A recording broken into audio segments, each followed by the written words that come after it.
None. But wait, what if I told you that yogurt isn't just for breakfast?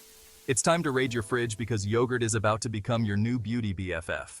Let's start with hair. Say goodbye to dry, dull locks. Mix a cup of yogurt with a tablespoon of honey and a squeeze of lemon.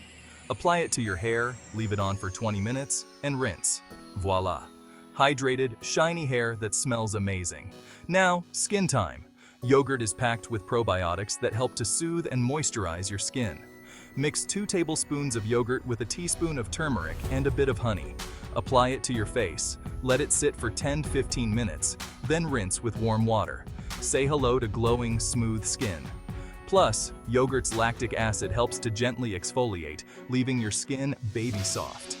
Who knew a simple fridge staple could do so much?